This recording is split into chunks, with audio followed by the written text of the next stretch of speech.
और हिमाचल प्रदेश के नेता प्रतिपक्ष पूर्व मुख्यमंत्री जयराम ठाकुर आपदा को लेकर, हिमाचल प्रदेश के मुद्दों को लेकर, इस त्रासदी को लेकर क्या कुछ करें वो भी सुनते हैं। तो वर्तमान सरकार रोजगार देने की बात कही थी, उन्होंने गारंटी दी थी हम 5 लाख बेरोजगारों को नौकरी देंगे और 1 साल में 1 लाख।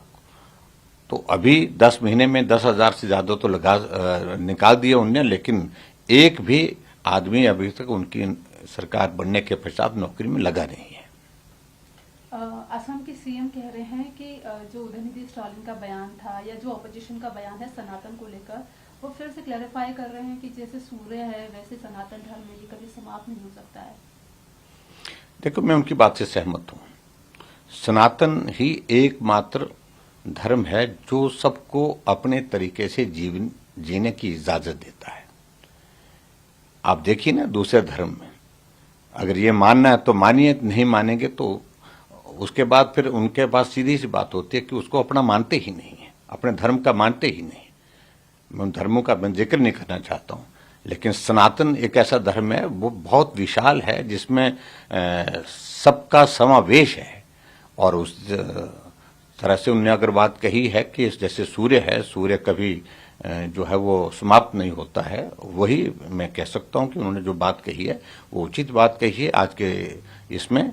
और जिस प्रकार से राजनीतिक लाभ लेने के लिए विपक्ष के लोग धर्म को लेकर के राजनीति आगे बढ़ा करके करने की कोशिश कर रहे हैं, और सनातन एकमात्र ऐसा धर्म है जिसके लिए गाली दे रहे हैं।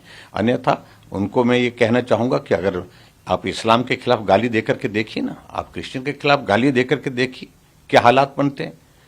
ये सहन शक्ति, ये संवेदनशीलता, ये सबको अपने साथ जोड़ने की जो अगर कहीं खुली जो है, खुली बात कहता है और खुली स्वतंत्रता है, ये सिर्फ सनातन में है। और इस बात को लेकर के मुझे लगता है कि पूरा जो राजनीतिक दल हैं, जो विपक्ष के हैं, तो उनको इस बात को सोचना चाहिए कि धर्म की स्वतंत्रता अगर है तो इसका मतलब ये नहीं है कि आप सनातन को गाली देते रहें। वर्तमान में जो कांग्रेस की सरकार हिमाचल प्रदेश में बनी है, जो फाइनेंशियल मैनेजमेंट है वो उस पे बिल्कुल बुरी तरह से उनकी जो है पोल खुल गई है। हिमाचल में बहुत सारे कर्मचारी अलग अलग डिपार्टमेंट में हैं, कॉरपोरेशन में हैं, बोर्ड में हैं, जिनको समय पर सैलरी नहीं मिल रही है।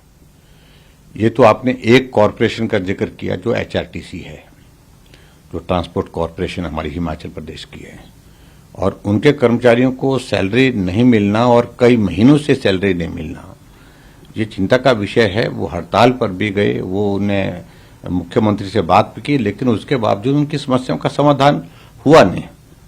इसके अतिरिक्त उनके जो मसले हैं, जिन मसलों को लेकर के वो हमेशा सरकार के साथ बात कर रहे हैं, वो तो हल हुए ही नहीं। लेकिन अब वो कहते हैं कि बाकी बातें तो छोड़ो, कम से कम जो सैलरी है जिससे हमारा परिवार चलता है, हमारे भी बच्चे हैं जो स्कूल में पढ़ते हैं, कॉलेज में पढ़ते हैं, यूनिवर्सिटी में पढ़ते हैं, हमारे भी बुजुर्ग लोग हैं जिनको देखभाल की जरूरत है, और सैलरी ना मिलने की वजह से हमें बहुत कठिनाई का सामना करना पड़ रहा है।